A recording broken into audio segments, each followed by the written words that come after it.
अच्छा, कलर्स के बाद हमारे पास जो प्रॉपर्टी है वो है बैकग्राउंड की। बैकग्राउंड हम पहले भी पढ़ चुके हैं,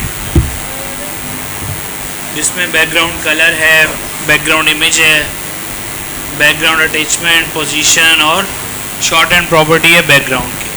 ठीक है, बैकग्राउंड इमेज पढ़ चुके हम या नहीं पढ़ चुके? HTML में पढ़ा है ना हमने। बैकग्राउंड कलर कल पढ़ा था हमने, तो ये सारी रिलेटेड उसी से चीज़ें। ठीक है, सबसे पहला है बैकग्राउंड कलर। आप सबको पता है कि बैकग्राउंड कलर हम किसी भी एलिमेंट को दे सकते हैं, किसी भी टैग को दे सकते हैं, पूरे पेज को दे सकते हैं, किसी भी सिंगल डिफ को दे सकते हैं, किसी को भी दे सकते हैं। तो अगर आपको ओवरऑल देना है तो आपको पता है कि आप क्या यूज़ करते हो, स्टैरिक का सिंबल यूज़ करते हो, यूनिवर्सल, उसमें आप बैकग्राउंड कलर दे दो। ये दे दो।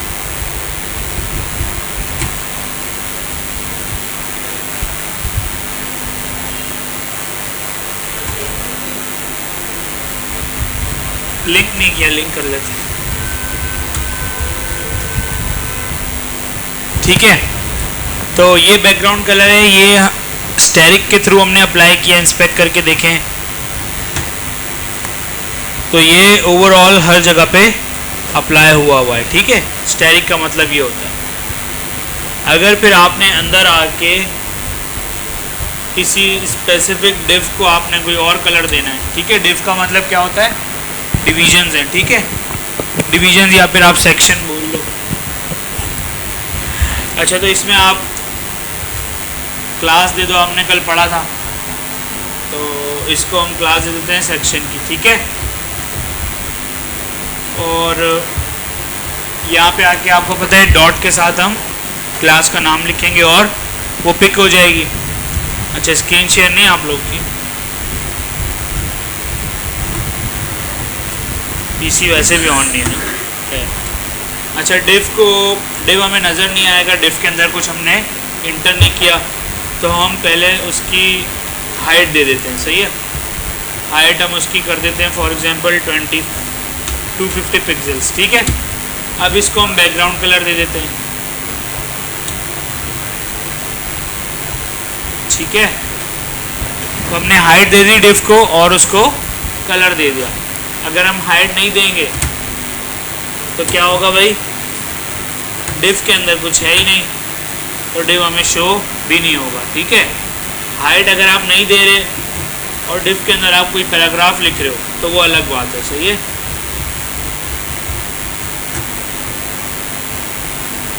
बाहर क्यों आ रहा है भाई?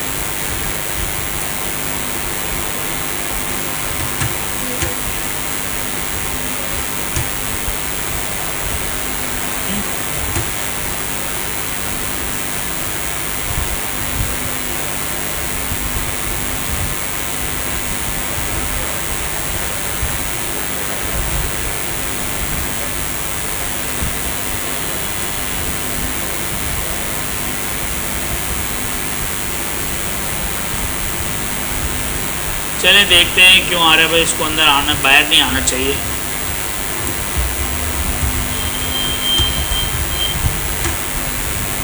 तो ये बैकग्राउंड है।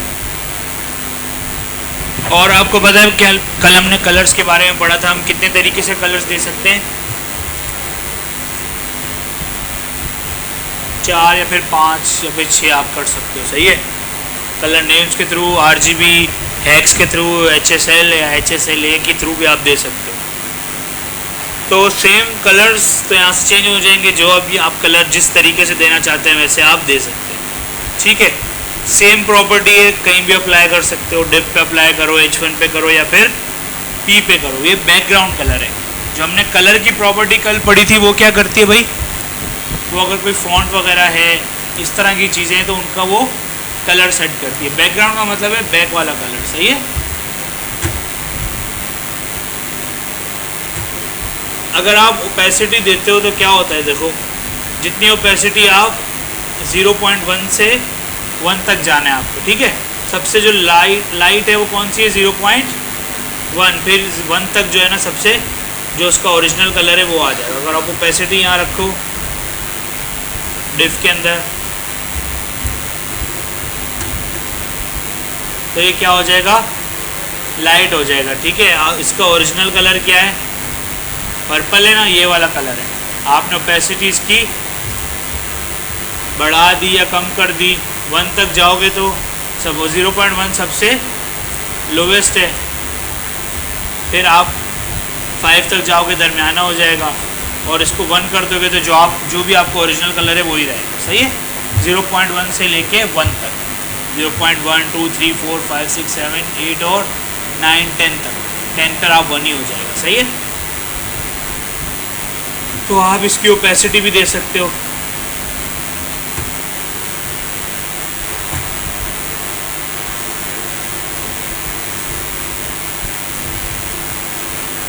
ट्रांसपेरेंसी भी देनी है तो आप RGBA लगा दो।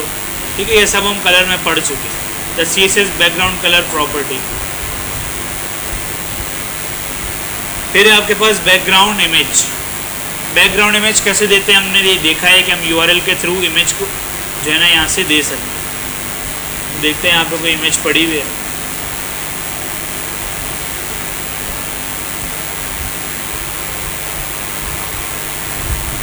एक इमेज पड़ी हुई है।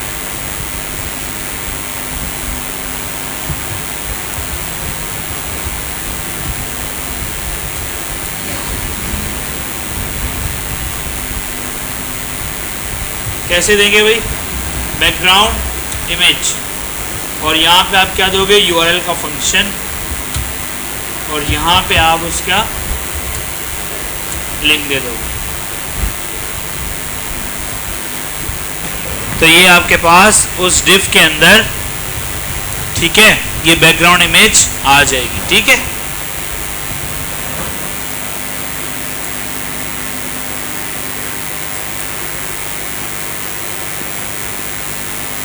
सिर्फ बैकग्राउंड इमेज की एक ही प्रॉपर्टी है। ठीक है, कुछ उसने नोट दिए हुए हैं कि अगर आप बैकग्राउंड इमेज यूज़ भी करते हो तो ऐसी बैकग्राउंड इमेज यूज़ करें जो अगर उसके ऊपर टेक्स्ट लिखा है वो डिस्टर्ब ना हो। पता चला बैकग्राउंड इमेज हमने ऐसी यूज़ कर ली जिससे सारा टेक्स्ट जो है ना वो हाइड हो गया या मिक्सअप हो गया, यूज़र को कुछ समझ ही नहीं आ रहा। अभी भी हमने जो बैकग्राउंड इमेज लाइट आ रही है ना, वो क्यों आ रही है पता है आपको, क्योंकि आपने ओपेसिटी दी हुई है। अगर ओपेसिटी नहीं देते तो बैकग्राउंड इमेज कुछ इस तरीके से नज़र आएगी। सही है, एक सेकेंड।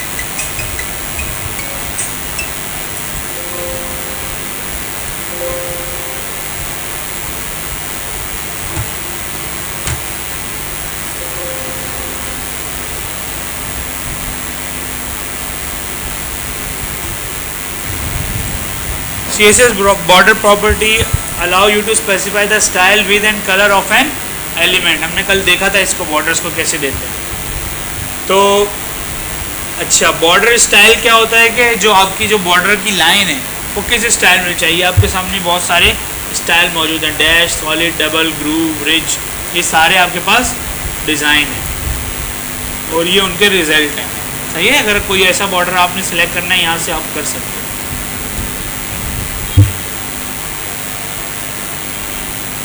उसके बाद बॉर्डर कैसे देते हैं, इधर ही आ जाते हैं हम लोग, इसी को बॉर्डर भी दे देते हैं। बॉर्डर की शॉर्ट हैंड प्रॉपर्टी है, सबसे पहले क्या आता है उसकी विड्थ, फिर क्या आता है उसका स्टाइल, और देन उसका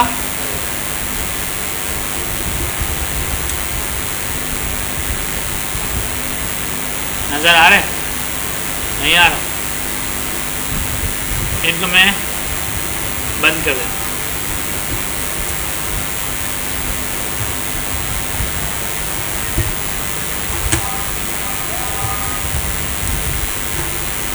ये हमने कुछ बॉर्डर दिया, थोड़ा सा डार्क दे देते हैं।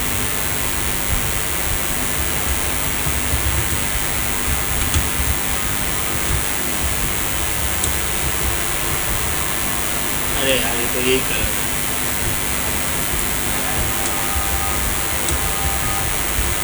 ठीक है, ये आपको बॉर्डर नज़र आ रहा होगा, इसकी हम थोड़ी सी हाइट भी कम कर दें।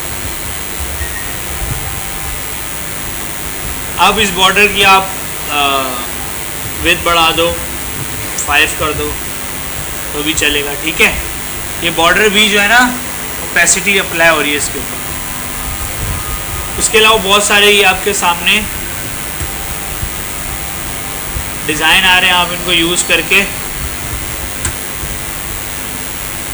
यहाँ पे लगा सकते हैं। कैपेसिटी कम कर देते हैं, ठीक है। कुछ इस तरीके से आपको बॉर्डर नज़र आएगा। उसके अलावा बॉर्डर फिर अलग से बॉर्डर की विड्थ है, आप विड्थ दे सकते हो। फिर बॉर्डर का कलर है, फिर बॉर्डर की साइड्स हैं। अच्छा, आप हर साइड का ना आप एक एक साइड को पिक कर सकते हो और उसमें अलग अलग स्टाइल अप्लाई कर सकते हो। जिस तरह बॉर्डर टॉप स्टाइल, मतलब जो टॉप बॉर्डर है उसका स्टाइल क्या होना चाहिए, border right style, border bottom style और बॉटम लेफ्ट स्टाइल। तो आप चारों जो आपके पास है ना बॉर्डर की साइड्स, जो साइड्स हैं उनको आप अलग अलग स्टाइल कर सकते हो, border top style, right style, bottom या फिर लेफ्ट, ठीक है। तो क्वेश्चन है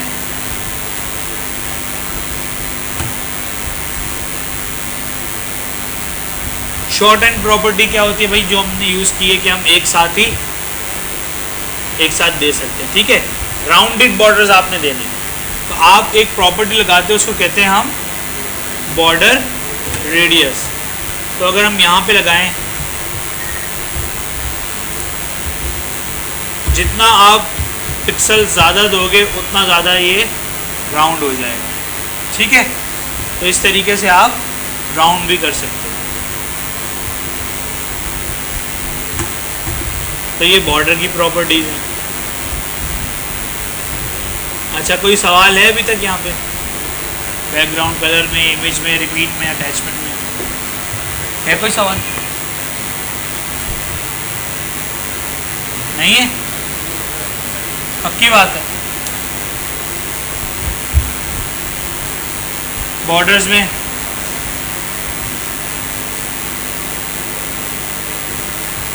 में कोई? अच्छा, अब हम आते हैं मार्जिन्स में।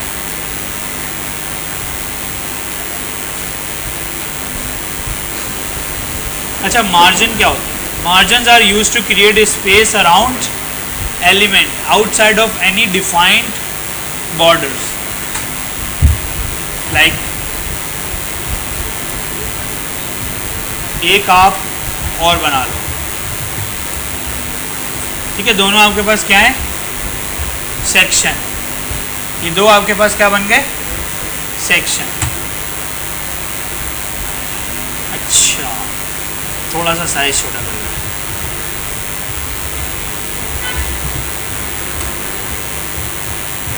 इस तरह, ठीक है। तो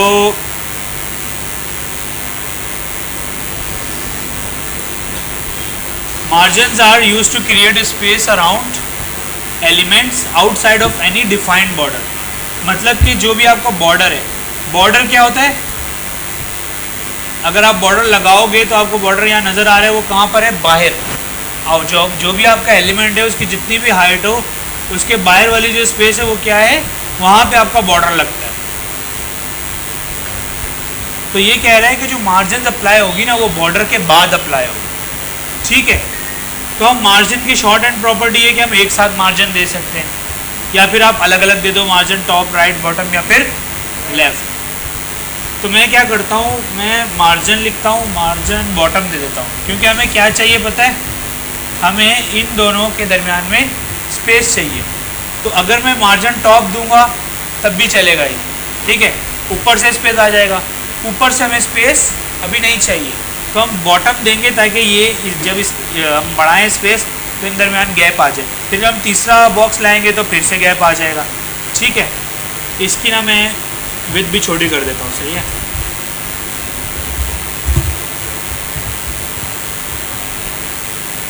बहुत ज़्यादा छोटी,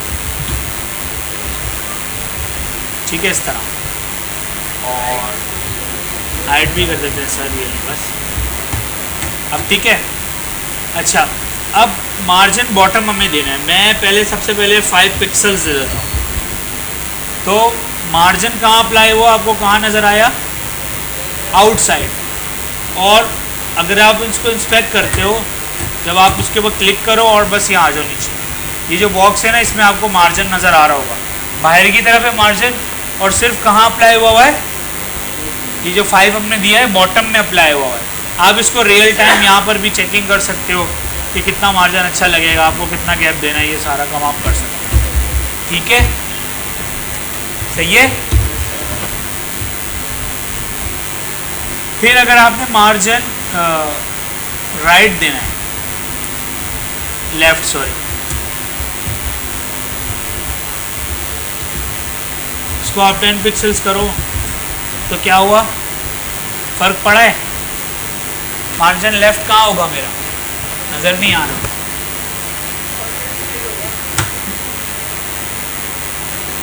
ठीक है, इसकी बात हो रही।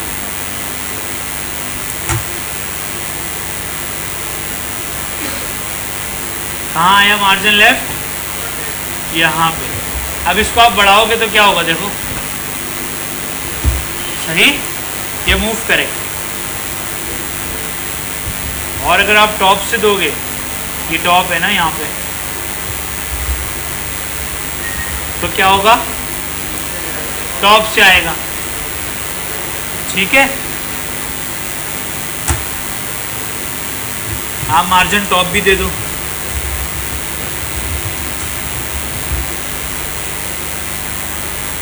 तो ये मार्जिन ऊपर टॉप पे भी आ जाएगा हमारे पास। सही है। या फिर आपने राइट देना है तो आपका लाइन वहाँ से राइट दोगे तो वो वहाँ से स्पेस ऐड होना शुरू हो जाएगा। ठीक है। अगर आपको एक साथ देना है तो आप मार्जिन लिखो और आप एंड क्लॉकवाइज चलोगे। क्लॉकवाइज का क्या मतलब है, टॉप टॉप राइट बॉटम और लेफ्ट। तो फॉर एग्जांपल आपने टॉप पे 10 पिक्सल्स दे दिया, ठीक है, और राइट पे आपने कहा 0 होना चाहिए, सही, और फिर बॉटम पे फिर आपने कहा 10 पिक्सल्स होना चाहिए, और फिर आपने लेफ्ट पे कहा 0 होना चाहिए। तो इस तरीके से अप्लाई होगा। चेक करना चाहते हो, ये देख सकते हो, सही है। इस तरह चलेगा, टॉप राइट बॉटम और लेफ्ट, सही है।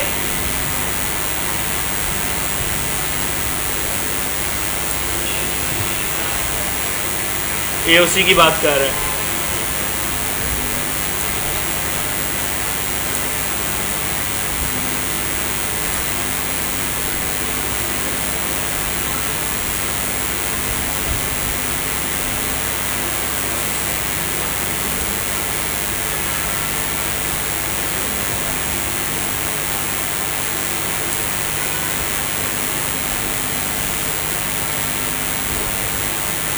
अच्छा, ये एक इशू बता रहे हैं, ये कह रहे हैं कि sometimes two margins collapse into a single margin. Top and bottom margins of elements are sometimes collapse into a single margin that is equal to the largest of the two margin. This does not happen on left right margin, only top and bottom margins. Look at the example. In the above example the H1 element has a bottom margin of 50 pixels and H2 element has a top margin of 20 pixels. Common sense would seem to suggest that the vertical margin between the H1 and H2 would be total of 70 pixels, but due to margin collapse, the actual margins end up 50 pixels. क्या मतलब हुआ इसका? वो ये कह रहा है कि देखो H1 को जो एलिमेंट है उसको हमने बॉटम मार्जिन कितना दिया है, 50 पिक्सल। तो H1 का एलिमेंट देखो कहाँ है, ये वाला, और इसको बॉटम की मार्जिन कितनी दी हुई है, 50 पिक्सल्स।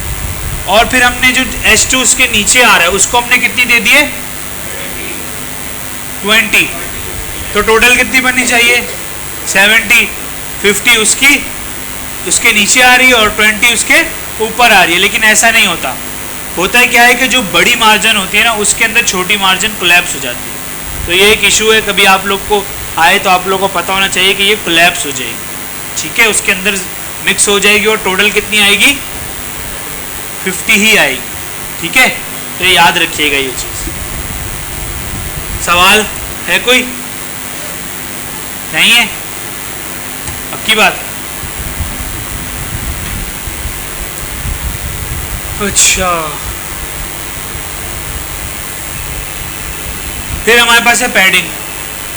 पैडिंग का आपको पता है क्या होता है, पता है ना, कल भी हमने देखा था। क्या होता है भाई पैडिंग,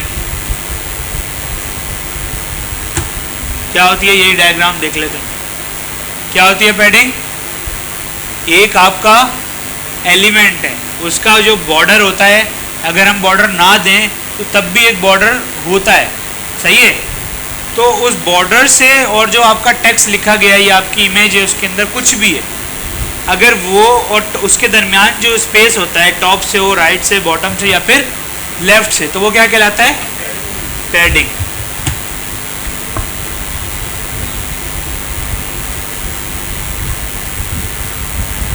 यार इस पी को इसके अंदर आना चाहिए, ये बाहर क्यों जा रहा है मुझे समझ नहीं।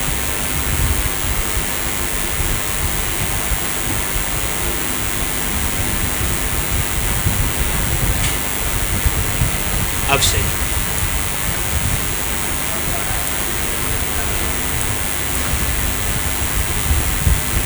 ठीक है। कुछ इस तरीके से आपके पास क्या आ रहा है, टेक्स्ट आ रहा है। अब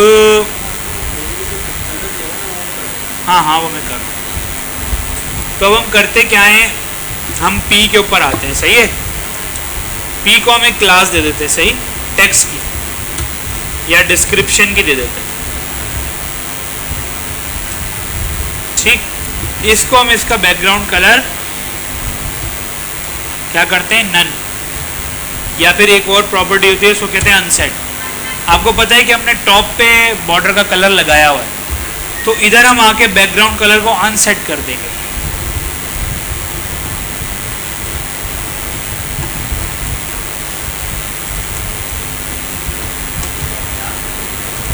क्लास हमने बनाई थी वो पी पे लगाएंगे तो ये अनसेट हो जाएगा, ठीक है।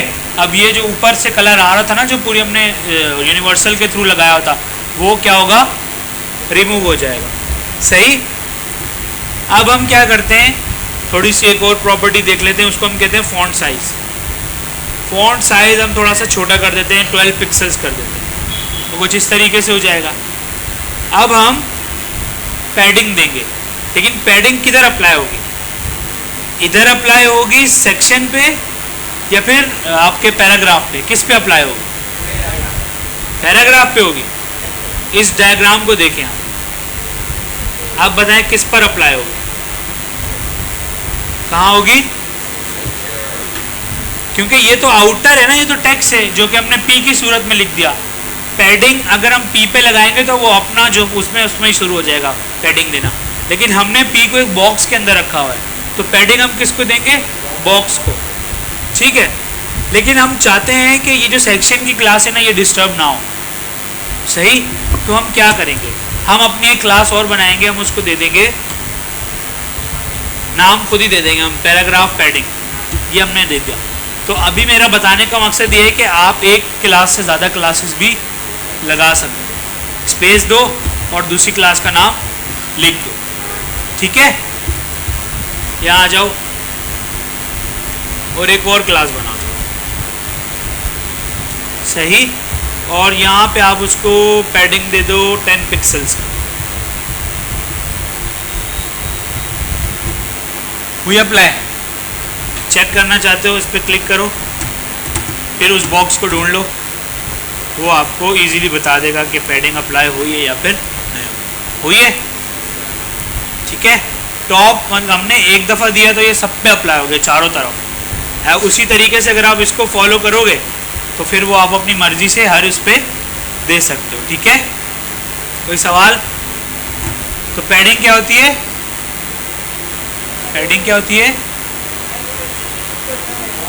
जो भी आपका एलिमेंट है उसके अंदर जो भी कंटेंट है, टेक्स्ट नहीं, कंटेंट है, कंटेंट में इमेज भी आ सकता है, टेक्स्ट भी आ सकता है, कुछ भी आ सकता है जो उसके अंदर है, उसके और जो ऊपर वाला जो उसका टॉप बॉर्डर है, अंदर की बात कर रहे हैं, उसके दरमियान में जो फासला है वो पैडिंग है, और जो बॉर्डर से बाहर आप दोगे वो क्या आपका बॉर्डर है, ठीक है।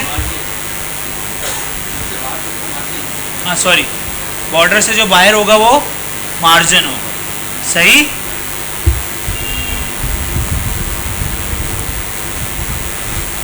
इंडिविजुअल साइड्स है वो आपको वही कह रहे हैं, इंडिविजुअल साइड्स आप इस तरीके से दे सकते हो।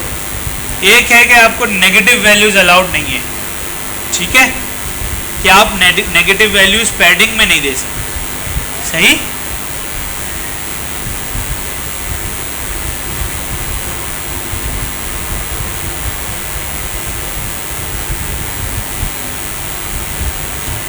कोई सवाल है?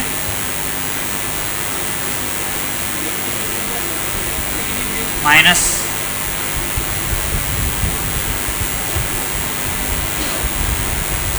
हाइट एंड विड्थ हम पहले से ही दे चुके हैं, ठीक है, लेकिन इसकी कुछ और भी प्रॉपर्टीज़ हैं। विड्थ की हमारे पास एक प्रॉपर्टी आ रही है 50%। अगर जो हमने यहाँ पे विड्थ दी हुई है, अगर मैं इसको कहूँ 50 पिक्सल्स, सॉरी परसेंटेज, 50% में क्या हुआ है, आपको क्या लगा है कि क्या हुआ है?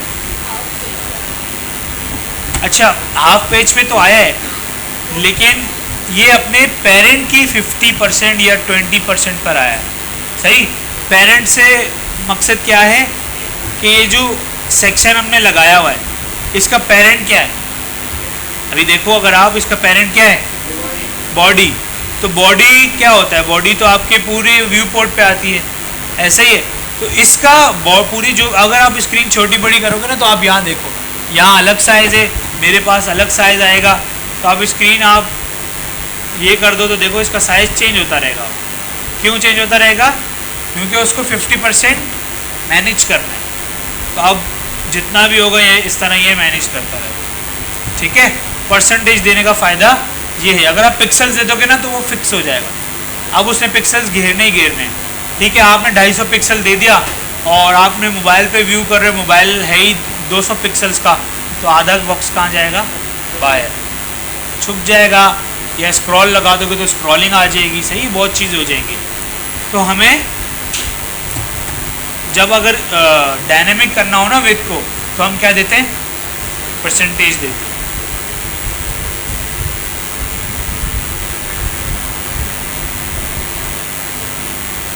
कुछ हमारे पास प्रॉपर्टीज़ हैं। ऑटो, ये डिफ़ॉल्ट होती है। डिफ़ॉल्ट का क्या मतलब है? अगर आप कोई भी हाइट वगैरह कुछ नहीं देते तो ये क्या होती है? क्या होती है भाई? ऑटो मतलब जितना कंटेंट आएगा वो खुद ही एक्सपेंड होता जाएगा। लेंथ वही है, और इसके अलावा परसेंटेज है। इनिशियल वही डिफ़ॉल्ट है, और इनहेरिट, हमने इनहेरिट अभी पढ़ना है, तो इनहेरिट को भी आप छोड़ दें।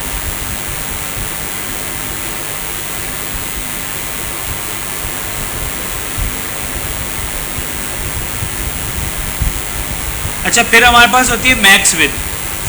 मैक्स विड्थ क्या होती है भाई? Max width property is use to set the maximum width of an element. इसका मतलब क्या है कि हम मैक्स विड्थ डिफाइन कर देते हैं कि ये अगर 200 पिक्सल्स की है, उस दरमियान में ही आपको हाइट वगैरह को सेट करना पड़ेगा, उससे ज़्यादा उसकी हाइट नहीं होगी, ठीक है। मैक्स विड्थ हो जाएगी। अब अगर हम इस बॉक्स पे आएँ,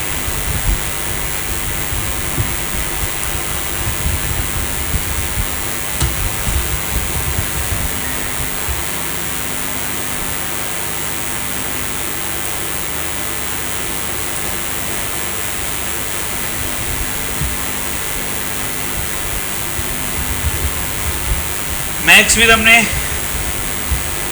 3 पिक्सल्स दे दिए, ठीक है, 300 पिक्सल्स दे दिए। चेक करते हैं अभी इनकी विड्थ कितनी आ रही है। कैसे चेक करेंगे? इधर से अगर आप इसकी विड्थ 150 पिक्सल्स कर दो, ये दोनों प्रॉपर्टी एक साथ अप्लाई हो सकती हैं। तो अभी इसको आप बढ़ा दो, इसको आप कर दो 400 पिक्सल्स। तो अब आपको ये चेक करना है कि इसकी हाइट कितनी आ रही है। तो कैसे चेक करोगे? हाँ,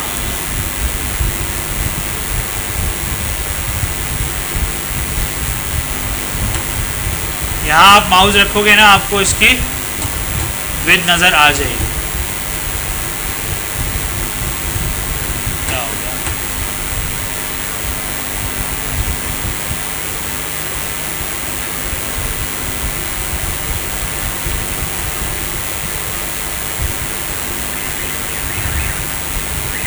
ये देखो, हम इसकी विड्थ बढ़ा रहे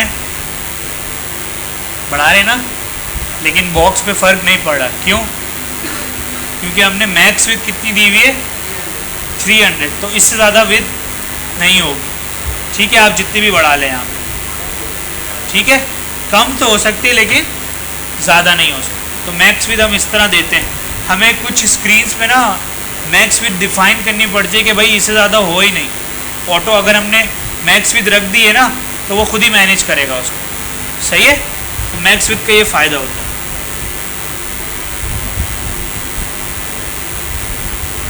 ये कह रहा है using max width instead in this situation will improve browsers handling of small Windows. हमें जब वेबसाइट बनानी होती है तो हमें हर स्क्रीन पर हमें उस वेबसाइट को दिखाना है। ठीक है, अब हर स्क्रीन पे जो है ना वो विड्थ वगैरह छोटी हो सकती है, कम हो सकती है। मोबाइल है, मोबाइल पे आपको पता है कितनी कम जगह होती है, और डेस्कटॉप पे आपको पता है आराम से काफ़ी जगह होती है। अब कुछ लैपटॉप्स भी छोटे होते हैं, 13 इंच वाले लैपटॉप भी होते हैं, वो छोटे होते हैं बहुत। ठीक है, तो अगर आप काम 13 इंच वाले पे कर रहे हो तो आपको 14, 15, 16, 17 जितने भी लैपटॉप हैं उन सब पर दिखाना है। ये नहीं है कि आपकी स्क्रीन पे अगर सही नज़र आ रहा है तो आप छोड़ दोगे, बस जाने दोगे, ऐसा नहीं होगा। ठीक है, तो इस पूरे प्रोसेस को रिस्पॉन्सिवनेस कहते हैं। ठीक है, कि अपनी वेबसाइट को आप रिस्पॉन्सिव बनाएं। अगर रिस्पॉन्सिव नहीं होगी तो जो यूज़र्स हैं वो बहुत कम आएंगे। ठीक है, ज़्यादातर यूज़र्स किस पे होते हैं, डेस्कटॉप पे या मोबाइल पे? तो मोबाइल पे। तो जब भी हम बनाएंगे या आप अपना कोई भी प्रोजेक्ट बनाएंगे, कुछ भी बनाएंगे, तो आपको मोबाइल फर्स्ट अप्रोच सोच के काम करना है। मोबाइल फर्स्ट अप्रोच किसको कहते हैं? कि पहले आप मोबाइल पर अपनी वेबसाइट को फिट करें, उस पर अच्छी आए, फिर आप डेस्कटॉप की तरफ जाएं। ठीक है, क्योंकि आपको पता है अब हर कोई, आप किसी को भी वेबसाइट दोगे वो किस पे खोलेगा? मोबाइल पे। मोबाइल पर अगर उसको सही नहीं नजर आए बोलेगा आपने तो बेकार बनाई है। ठीक है, आप बोलोगे नहीं नहीं मैंने सिर्फ डेस्कटॉप के लिए बनाई है। अच्छा, कुछ वेबसाइट आप जब आप विज़िट करोगे ना मोबाइल से, तो वो आपको कहेंगे कि भाई आप बेटर उसके लिए डेस्कटॉप पे ही जाओ। ठीक है, तो उनकी कुछ होती होंगी ऐसी चीज़ें या कुछ ऐसी चीज़ें जो सेट नहीं आ पा रही होती, तो वो कहते हैं कि आप उसको बेटर व्यू के लिए डेस्कटॉप पे ही देखो, लेकिन ऐसा बहुत कम होता है। सही है, तो आपको मोबाइल फर्स्ट अप्रोच को ध्यान में रखना पड़ता है। और जाहिर सी बात है, जो व्यू आपको डेस्कटॉप पे नज़र आ रहा होगा वो मोबाइल पे वैसा नहीं आ सकता, क्योंकि जगह ही नहीं है। अगर 2 डिव ऐसे नज़र आ रहे हैं साथ और वो मतलब 50-50% घेर रहे हैं, तो मोबाइल पर उसकी स्क्रीन बहुत कम हो जाएगी, तो वो या तो श्रिंक हो जाएंगे या फिर आप क्या करते हो उनको ऑटोमेटिकली नीचे शिफ्ट कर देते हो। एक पूरा बॉक्स, फिर उसके नीचे वही जो बॉक्स लेफ़्ट पे या राइट पे आ रहा था आप उसको नीचे मूव कर देते हो। वो भी हम देखेंगे कैसे करेंगे सारी चीज़ें। सही, कोई इशू, कोई सवाल? चले 10 मिनट का ब्रेक ले लें। पीसी नहीं ऑन होंगे, पीसी 12 बजे ही ऑन होंगे। ठीक है, 10 मिनट बाद दोबारा कंटिन्यू। रैंडमली तो हम नहीं बना सकते हैं किसी का भी कोई।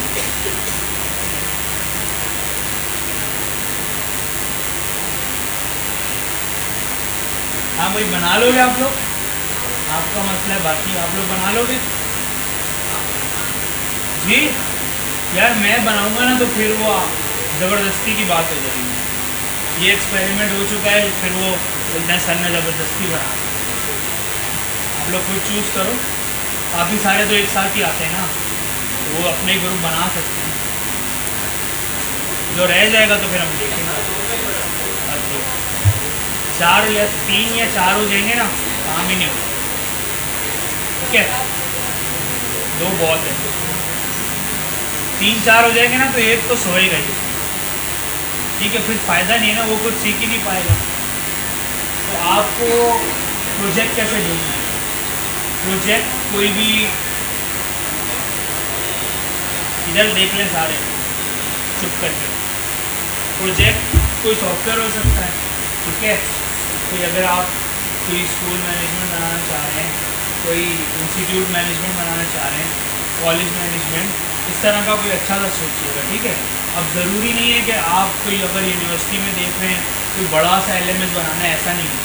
हमें प्रैक्टिस करनी है, लेकिन कुछ ऐसा बनाना है कि वो प्रैक्टिकल हो। ठीक है, आप किसी शॉप वाले को जानते हो, ठीक है, उसका आप प्रोसेस ऑटोमेट कर सकते हो, उसकी रोज़ की जो बिलिंग है, सेल वगैरह है, उसकी इन्वेंट्री है, उसको आप ऑटोमेट कर सकते हो। ठीक है, अभी आप लोग का बहुत टाइम है, तो आप लोग सारी रिक्वायरमेंट जमा कर सकते हो कि क्या क्या चीज़ें होंगी। ठीक है, तो फिर आप आहिस्ता आहिस्ता पेजेस बनाओगे। अभी आप थीसिस पढ़ रहे हो ना, तो आप पेजेस बनाना शुरू कर दोगे। सही है, स्टैटिक पेजेस, फॉर्म्स वगैरह इस तरह की चीज़ें बनाओगे।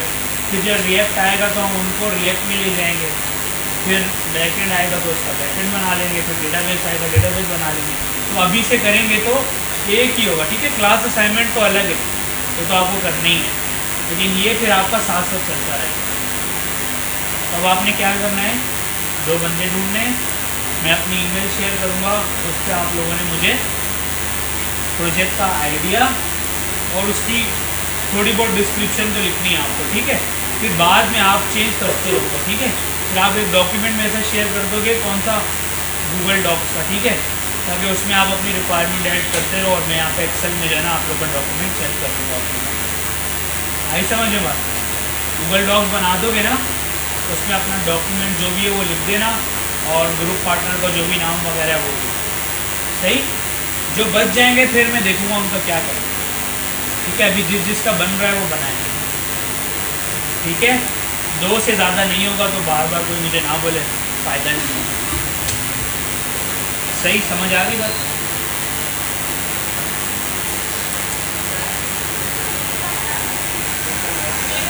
नहीं, अकेला काम ही नहीं होगा। हमें ये भी तो देखना है ना, हमें ये भी तो सीखना है कि जब हम कहीं और जाएंगे तो आप अकेले ही काम करो। अभी सॉफ्टवेयर हाउस में जाओगे तो क्या बोलोगे, मैंने अकेले ही काम किया, ऐसा तो नहीं है। इससे आपकी कोऑर्डिनेशन और टीम बिल्डिंग, किसी ऐसे बंदे के साथ काम करना जिसको जानते ही नहीं हो, तो आपकी प्रैक्टिस भी हो जाएगी। सही है, इसीलिए ग्रुप बना रहे हैं, अकेला नहीं बनेगा ग्रुप। फिर जो बच जाएगा उनका ग्रुप बना लेंगे। सही,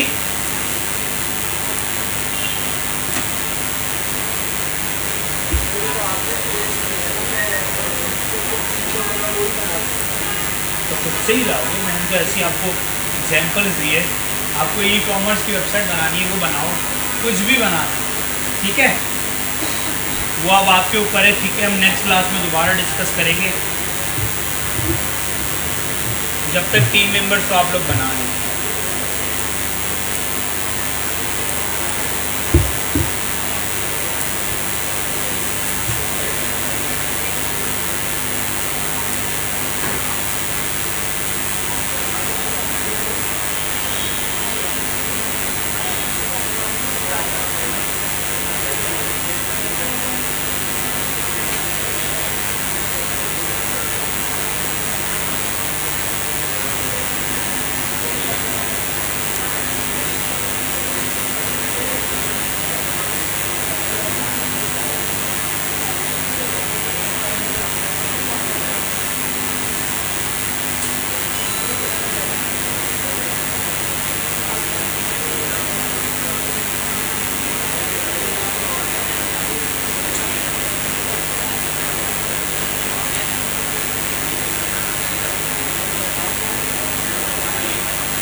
अच्छा, ये कह रहा है कि HTML elements can be considered as boxes, चाहे वो P एलिमेंट हो डे वो क्या कंसीडर होगा, बॉक्स।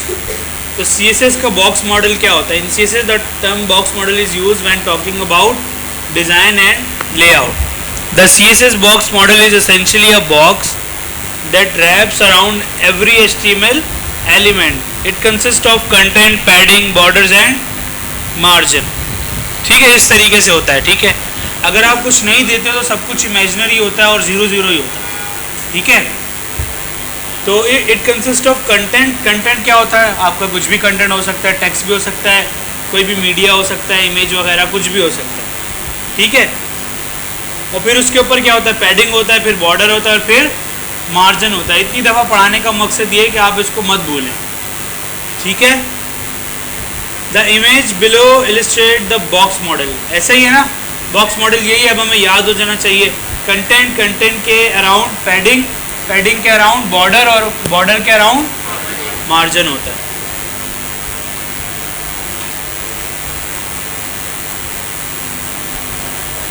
अच्छा, ये एग्जाम्पल दी हुई है इसने। क्या एग्जाम्पल है भाई? इसने क्या किया हुआ है? विड्थ दी हुई है, बॉर्डर दिया हुआ है, पैडिंग दी हुई और मार्जिन दी हुई है। अगर मार्जिन दी है तो इसकी वजह से ये यहाँ से हट के यहाँ आगे मूव हो गया, क्योंकि 20-20 चारों तरफ से दी हुई। फिर आपके पास है width and height of an element. In order to set the width and height of an element correctly in all browsers you need to know how the box model works. ठीक है, कैसे हम देखते हैं? When you set the width and height properties of an element with CSS you just set the width and height of the content area. Content area कौन सा है भाई? ये वाला। आपने जो विड्थ और हाइट सेट की है वो किसकी की है? इस कंटेंट एरिया की है। To calculate the total width and height of an element you must also include padding and borders. सिर्फ जो आपने दे दिया ना कि 100/100, तो 100/100 नहीं होगा। अगर आपने बॉर्डर और पैडिंग भी दे दी ना तो वो भी कैलकुलेट होती है विड्थ और हाइट के अंदर। कैसे? The div element will have a total width of 350 pixels and total height of 80 pixels. लेकिन यहाँ पे हमने क्या दी हुई है? ये कह रहे हैं कि 350 पिक्सल्स होगी, लेकिन यहाँ क्या दी हुई है? 320। तो 30 कहाँ से ऐड हुई है? हाँ, बॉर्डर से हुई है। और कहाँ से हुई है जी? तो 30 कैसे हो गई? 320 है ना, उन्होंने कहा 350 होगी, तो ये 30 कैसे बनेंगी? मैंने पैडिंग दी 10 पिक्सल्स और बॉर्डर दिया 5, तो विद इसकी 30 कैसे होगी? बताए कौन जीनियस बताएगा?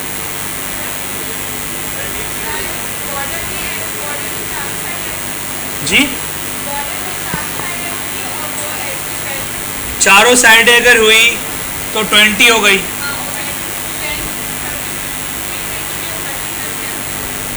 नहीं, आपने कहा चारों साइडें कैलकुलेट करेंगे आप, चारों, तो 20 हो गई। गलत क्या है? उसने 350 तो कर लिया, लेकिन गलत तरीके से किया ना। कौन बताएगा भाई? विड्थ क्या है हमारे पास?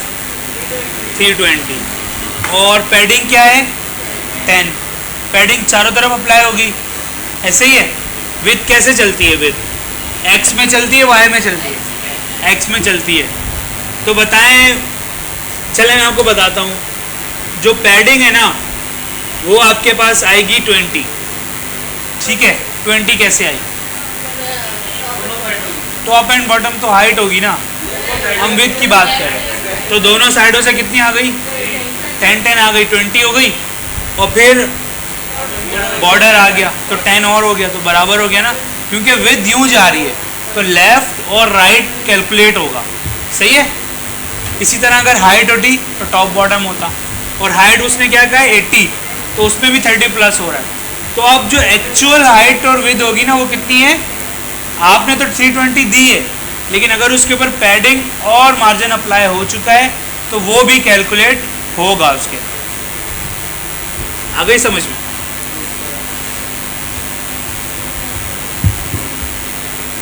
इस तरीके से।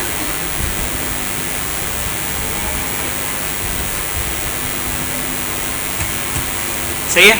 देखो इमेज को उसने बराबर करने के लिए विद दिए 350, तो ये बराबर हो गई। ठीक है, कोई सवाल है इसमें? अब आ जाओ, यहाँ पे कैलकुलेशन भी दी हुई है। 320 थी, लेफ्ट पैडिंग और राइट पैडिंग दी तो कितनी हो गई 20, और लेफ्ट बॉर्डर और राइट बॉर्डर दिया तो कितना हो गया 10। तो इस तरह ये कैलकुलेट हो गया। ठीक है भाई, ज़्यादा मुश्किल तो नहीं है कैलकुलेशन, सबको समझ आ गई?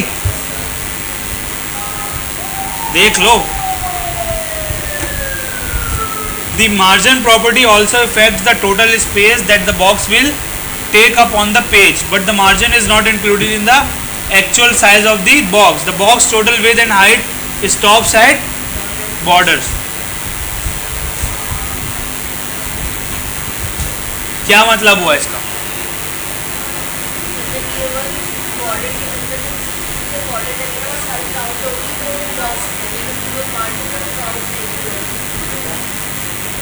अच्छा भाई, आप बताओ, वो कैब वाले नाम किसी का याद नहीं रहता मुझे, हम क्या बात कर रहे हैं? वो बात चली गई, वो पुरानी हो गई। अभी क्या बात कर बताओ? उससे बात करना ज़्यादा इम्पोर्टेंट था ना आपके लिए। ये आपसे ज़रूर इंटरव्यू में पूछा जाएगा, फिर आप फेल होके आ गए तो बोलोगे सर ने नहीं पढ़ाया, है ना? यहाँ तो वीडियो रिकॉर्ड होती है भाई। बताओ इस हाईलाइटेड टेक्स्ट का मतलब बताओ। ये तो हमने डिस्कस कर लिया कि पैडिंग और हाइट, विद पैडिंग और बॉर्डर आपके बॉक्स में इंक्लूड होगा, लेकिन एक चीज़ रह गई थी ना, मार्जिन। तो अब बताओ, इसको पढ़ के बताओ मैंने क्या बताया आपको।